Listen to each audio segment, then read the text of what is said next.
Okay, so I'm with Charlie Bright and Rob Licuria and Matt Noble. My name is Riley Chow, and we're going to be talking about what long shots you should be predicting in the comedy field at this year's Emmys.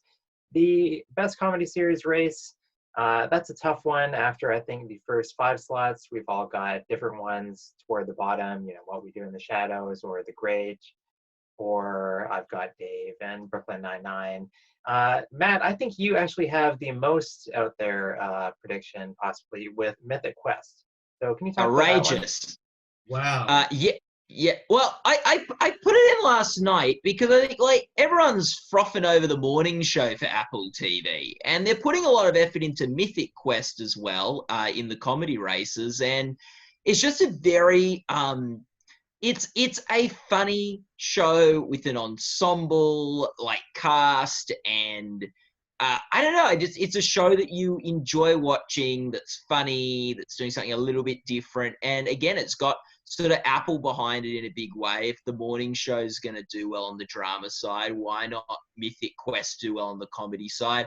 And they had the quarantine episode that is a fairly recent addition that did something sort of very different to a very high standard. It's the episode they've chosen to submit. It's an episode they've chosen to submit in writing and directing for the Emmys this year as well. So that sort of kept it, I think, in the conversation at a time close to sort of voting, or at least in the 4-year consideration time. So why not, with 8 slots open? Why not Mythic Quest? I think there's a good reason why voters might be ticking it off. Yeah, Wow. I think it was Barry Jenkins who was hosting the Q&A with Mythic Quest recently for Friday or something. So Yeah, he did with Rob McElhenney. yeah. They've been organising great events. They've been they've been really, Apple's not forgotten about that show in the shuffle of, trying to sort out their drama series contenders and things. Yeah, so Charlie, you've got Modern Family and What We Do in the Shadows, but I'm actually more intrigued by some of your acting predictions. You have Donald Gleason and Chaim Abbas for Run and Rami, respectively, which is fine, but you're actually not predicting Run or Rami in comedy series. So how are you able to reconcile those discrepancies? I put them in the prediction center in my predictions, and then I hit save. So no, I mean, you got me. So I mean, I think Rami. I actually think Rami could be in a very strong position. I've had to look this over in the past couple of days. It feels like it's in a strong position, but I really feel that that's more for Rami Youssef himself and Chaim Abbas as well, rather than the series as a whole. But I wouldn't put it past it. But with Chaim, I think that she also just has. I think the real standouts from Rami have been. I think a lot of people have been standouts, but I really think that the real standouts have been Rami Youssef and Chaim Abbas. She also has Succession right now, and I don't really think that there's really that much chance of her getting into the supporting actress drama race. Considering also that she'd be competing against someone like Sarah Snook. So I think that, having her in the supporting actress comedy field is very, is very, I guess, fortuitous for her. It's something that could really work to her advantage. And I think that she could very well get in there. I don't think it's out of the realm of possibility. All right, Rob, I'll come to you and ask you about a couple of pairs that you have that you are similarly now predicting their series. You have Jane Levy and Lauren Graham for Zoe's Extraordinary Playlist, and you also have Hugh Laurie and Josh Gad for Avenue 5. These are all long shot predictions. Please explain. Well, I think comedy is more open than drama and limited. That's number one. So I think we're going to see some surprises. I must admit that I am going to take Run out of my 8th slot in comedy series. I haven't done it yet, especially now that it's been cancelled. I thought it was very underwhelming. And I think Zoe's Extraordinary Playlist is a show that NBC is pushing very hard. They don't really have a lot of other things to push. It was pretty well received. It's been picked up for a second season. Avenue 5 is a HBO show, as we all know. It's Armando Iannucci. It has a really good pedigree. I think Josh Gad and Hugh Laurie are big names. Emmy voters seem to like them. And I just think, I have to have some long shots in there. I just cannot go with consensus in comedy. I think comedy is way too open. So I'm now thinking, like, in my last slot, because I do think The Great will make it in. That's why I have it in 7th. And I think Rami's in as well. So that last slot to me is a big mystery. It's either Avenue 5, Zoe's Extraordinary Playlist, or maybe something else like Insecure. Or I was thinking, when Matt said Apple TV Plus, I thought, well, hang on. Not only do they have Mythic Quest, they also have Dickinson, which is divisive, but they're pushing. Won a Peabody. Sorry? It won a Peabody. It did want to win a Peabody, and it's got Haley Steinfeld and Jane Krakowski. It's going to get a lot of nominations below the line for costumes and production design, music supervision, and so forth. So that's something that we should be keeping our eye on. And then also, I was just thinking, a show like High Fidelity, maybe that's my own bias because I thought that was absolutely brilliant. But Hulu is becoming more of a player at the Emmys, and I think High Fidelity is one of their favourites. So comedy is really exciting because we're going to see a lot of really new, interesting stuff in there. And but one of those things will not be Run, I think. Yeah. And just to go back to that, I missed talking about Donald Gleason because I did have Run in comedy series at one point and Merritt Wever as well. And even after the finale, I took Run out of comedy series, but I think I kept Merritt Wever in there for a little bit. I do still have Donald Gleason in there, but just the the weirdest thing about the finale that a lot of people agree is very underwhelming is it's probably Donald Gleason's best episode. And it's one that, if the episode system is mattered as much as it used to, he could, I don't think it's out of the question that he could win that. But I think that the underwhelming reaction to the finale and everything, and then the recent cancellation is just going to wipe Run from people's memories. So I may have to take out Donald Gleason, replace him with someone like possibly Don Cheadle or Ricky Gervais, or even I think maybe Dave Bird. I think has a lot of fans out there, so that might be one to keep an eye out for. Yeah, Matt, you have a different HBO lead in there. You've got Hugh Laurie, like Rob. And then over in supporting, you've got J.B. Smoove finally breaking in for Curb Your Enthusiasm. I think that's something that we would all love to see. Why is it going to happen this time? I just wonder if, I feel like every season he's a bigger part of the show and not necessarily gotten a bigger role because the last couple of years, J.B. Smoove's had plenty to do, but just now he's such an established character. Every year he's just more, because you watch the first couple of seasons, Kirby's not in it at all. He joins about season 5 or 6 or something like that. And now he's probably the number one supporting guy on the show or number one supporting player on the show. And he's just, if you like Curb and you watch Curb, he's in some ways the most dynamic part of the show. And if we're predicting it to get into comedy series and lead actor, well, why can't J.B. Smoove take advantage of an expanding supporting field at the Emmys? And that sort of, it could just be sort of the expanding field and his just continued presence and sort of delightfulness on the show hopefully can pay off. My only problem with that is that it feels like, I don't think anyone has broken into the supporting categories for Curb Your Enthusiasm. Larry's got Cheryl Hines. Yeah, Cheryl Hines. Oh, that's right. Okay, that's right. I apologize. But that's a long Cheryl time Hines ago. Yeah. Yeah. It's like 15 okay, never mind years me. Never mind me.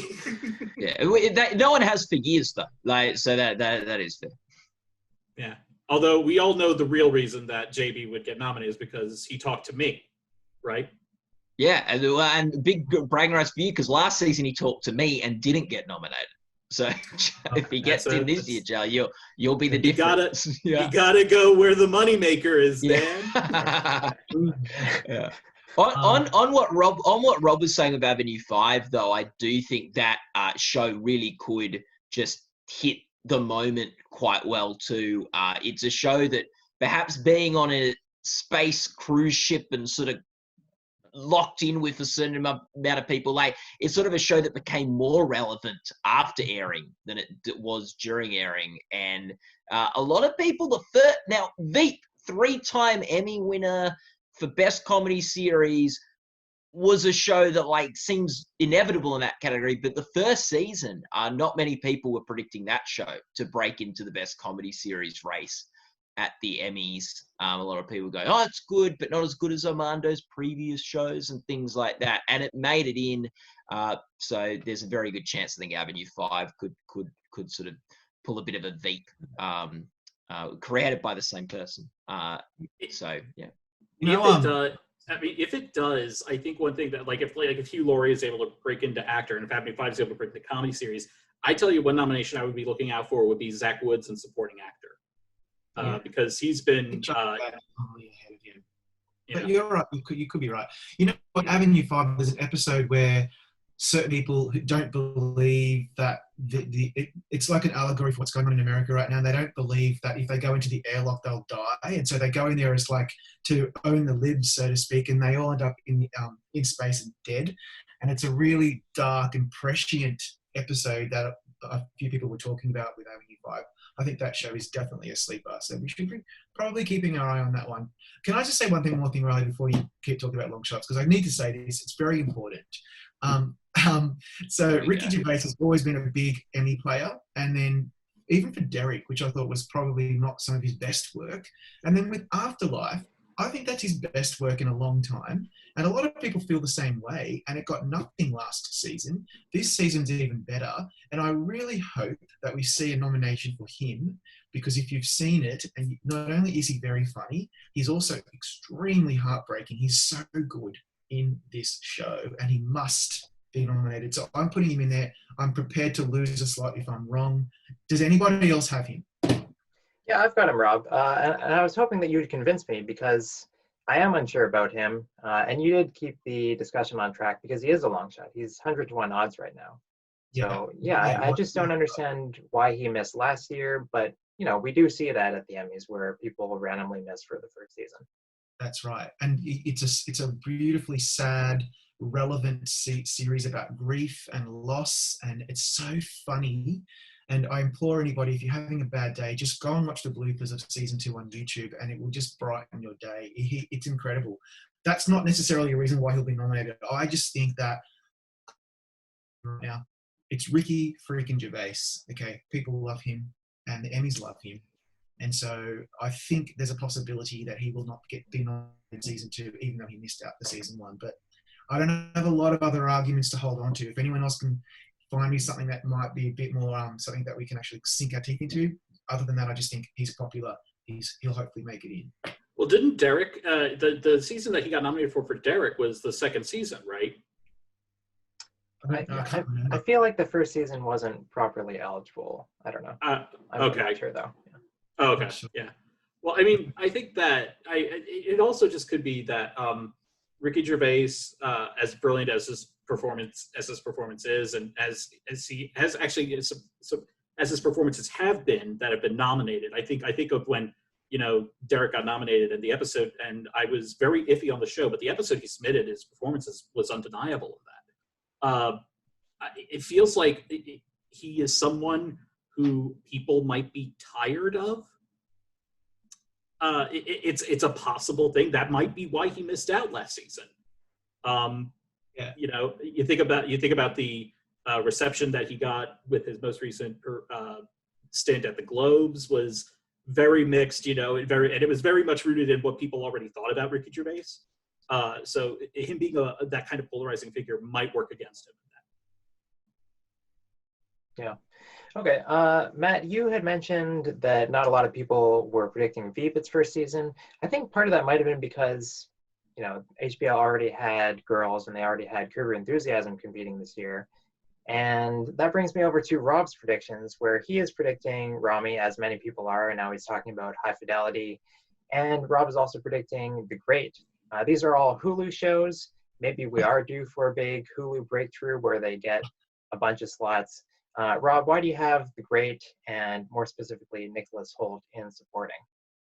Yeah, I I think The Great surprised a lot of people. So when I first saw it before it was released, I thought this is not really going to fly. It's too weird, and it's a period piece, and it reminds me a lot of The Favourite, Tony McNamara's movie that won Olivia Colman an Oscar. It's kind of like the prequel or sequel to that in terms of its tone. But when it actually premiered and dropped on Hulu and people started watching it, I had a lot of very interesting feedback about people found it really compelling.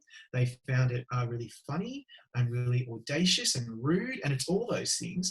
Elle Fanning gives the performance of her career to date. She's still very young, so she's. But Nicholas Hoult is so brilliant in it. He is his character in The Favourite. He's been working for a long time, since he was a kid. He's never really won any awards or had any traction with awards, but I think this is his breakthrough role. And I've seen a lot of him in the media lately because I know his team and Hulu are pushing him very hard in front of Emmy voters. So that all being said, I think Hulu's going to do quite well at Emmys this year with The Handmaid's Tale, maybe Little Fires Everywhere, and certainly in comedy with Rami. And I think The Great will also at least squeak in here in the 8-slot comedy series race, and also for Nicholas. And I think Elle Fanning may just miss out because that's such a difficult category, and you've got 2 women from Dead to Me, for example, and so it's a bit more stacked. Yeah, but again, I don't have a lot of argument for The Great. There's nothing really ever like it on TV that I've seen in a long time. But do you all agree that the feeling for The Great seems to be quite positive? Even if it's not your cup of tea, you have to admit that as a production, people were quite impressed with it. Yeah, I read that people were impressed. Oh, no, go on, Rod. Oh, I was just going to say, I feel like it came out really late, but maybe that doesn't matter this year with the longer season. Yeah, I feel like the quality of it isn't in question. It's just whether or not it will sit well with voters, and that I'm not as certain as you are, Rob. I just don't have that certainty right now. Tough one. All right. Well, as much as you guys are doing great at predicting long shots, really interesting choices, I noticed you guys are also going back to old wells. Charlie, you've got Andre Brauer. Rob, you have. Well, he is a long shot as well. Yeah, Rob, you've got Laurie Metcalf. Matt, you have A.D. Bryant. So Charlie, yeah, start us off here. Well, Andre Brauer had arguably, I think, his best season on Brooklyn Nine-Nine this year. We got to see his character he has so many great episodes where we get to see different comedic attributes of his character explored, and it's just been such a joy to watch. But that's just me gushing. But I do think that it feels like with a bit more of an open field, it feels like he's someone who could get back in there. He feels like that type of person and it's that type of role that may exit for a couple of years, but then just randomly comes back one year. Sort of like Jane Lynch in Glee. She was nominated. She won the first year, nominated the second year. Then I don't think she got nominated in 2012, and then got nominated again in 2013. So I think that's something that just feels like it's very, very possible. Well, I think also, Giles, with the expanded category, there's a chance that he has been coming 8th every year, right? Like, yeah, or in the top 8 every year of the voting. Like, he was, coming 5th or 6th the years he got nominated, and then he jumped down a few spots, got a few less votes. So there is a chance that he'll just get in because the category's grown, and he'll just get the same votes he gets every year. Yeah. And Riley, did you say that you have Brooklyn Nine-Nine in comedy series right now? I do, yeah. I had Andre Brauer about a week ago. But then I finally watched Marvelous Mrs. Maisel season 3, and I saw how great Sterling K. Brown was, so I bumped him. Matt, why do you have A.D. Bryant? There's 8 slots, and I was going, I don't know who to put in this 8th slot. Who should I put in this 8th slot? And I was going, often Saturday Night Live people get nominated here. Like, and you'll often see this, it's a show that I think voters like ticking in this category. And but she has been nominated before. Am I correct in that? Yeah, Yes. and she doesn't Yeah, have Leslie yeah. Jones taking away any votes this time. Yeah, so she was the next Saturday Night Live person. And I thought, you know what, like she's as good a bet as anyone to get nominated here. Yeah, so it's really I was trying to figure out who to fill that 8th slot, and I think she had the least marks against her and the least drawback. And Rob, why Laurie Metcalf instead coming back? It's similar to what Matt said. You start, unlike Drama Unlimited, I found like I had more slots to play with. And so then I thought, okay, well, Laurie Metcalf generally gets nominated for everything, it seems. And although she missed out for season 1 of the Conners, she was nominated for Roseanne, the reboot Roseanne, well after that show became a pariah after Roseanne issued that racist tweet, and she was then cancelled, her as a person of the show. And so the show then was she was still nominated, which is crazy. And then she missed out for season 1 of the Conners reboot. But I think now that we have some more slots available, unless we see Schitt's Creek get a couple in here, I think only Annie Murphy's going to get one. Then I mean, I just think, no, I've got 3 Marvelous Mrs. Maisels, 1 Saturday Night Live, 1 Schitt's Creek, Zoe's Extraordinary Playlist, and Rami in this category. So I felt like there was room for the Conners, at least for Laurie Metcalf, who everyone loves. And that's where I'm at right now. Yeah, it can be kind of safer just to go with the series that we know are going to do well in the main comedy series category. Charlie, I feel like that's why you're predicting Noah Reid over in supporting actor, which is not as popular a choice as I would think. Well, I think that's I think it's one that, this is a show that Schitt's Creek is one of those shows that has a lot of passionate support. And amongst the people that watch it, especially this season, Noah Reid really got to show some really wonderful comedic chops. And his performance has been as good as has been on the same level as his co-stars. And so I really think that that's going to be one that's one that I actually do feel a bit more certain about than other attributes in this field. Yeah, you've got him up in 4th. I just have Chris Elliott instead because he's a bigger name. He is a bigger name, but also he might be a bigger name, and also I think he's a previous Emmy nominee for writing, isn't he? Yeah. Yeah. All right, boys. What do you think about this comedy field? Do you have any more miscellaneous thoughts? Oof. Go ahead, people. I got thoughts for days. Well, here's one. Kaminsky Method. Sorry, Netflix. I don't think it's going to do as well this time. Alan Arkin will make it in. I don't think anyone else will. That's just what I think. Even though we've got a lot of slots. The Good Place. I think we'll see Ted Danson and the series in there, but not Kristen Bell. And I think Jamila Jamil should be in there too, but she probably won't make it. The Politician will get skunked everywhere apart from 2 in Guest Actress, which is insane. But you can't really pass up Judith White and Miller. And then speaking of the Saturday Night Live people, as Matt very validly suggested earlier, you've always got to look at those as possible contenders, apart from Kate McKinnon, who is generally always nominated. I think Kenan Thompson is for me the most likely contender for a nomination. So I'm hoping to see him in there too. But other than that, and perhaps maybe a Mahershala Ali nomination. Can you imagine if Mahershala Ali, by the way, is nominated? He's so wonderful in Rami. He's such a good actor, but not very funny. I don't think I ever smoked once. But very compelling performance, but just not. Hey, comedy always needs straight men. So True, good on him for that. Yeah. For me, like I'm surprised at how big a long shot and how few people are predicting Silicon Valley for Best Comedy Series. It's been nominated every single season. It's a HBO show. There's 8 slots this year. That's the thing that probably surprised me most. And look, before nominations come out, maybe I'll take it out of my predictions, but it seems like a safe-ish choice to be at 80-1 odds. That's a good point. It used to be such a contender, but it seems to have dropped off in terms of what people have been talking about it. So I wonder if that could surprise a lot of people. Yeah. I have a question. Do you all have Linda Cardellini and Christina Applegate in your predictions, lead actress?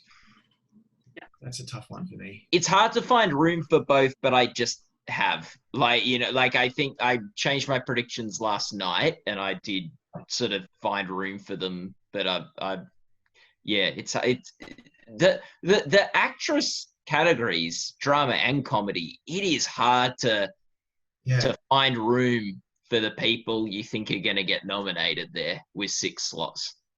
It's insane. And it just goes to show that there are a lot of really great roles for female actors on TV right now. And speaking of, I was just looking at, I just noticed I had Pamela Adlon.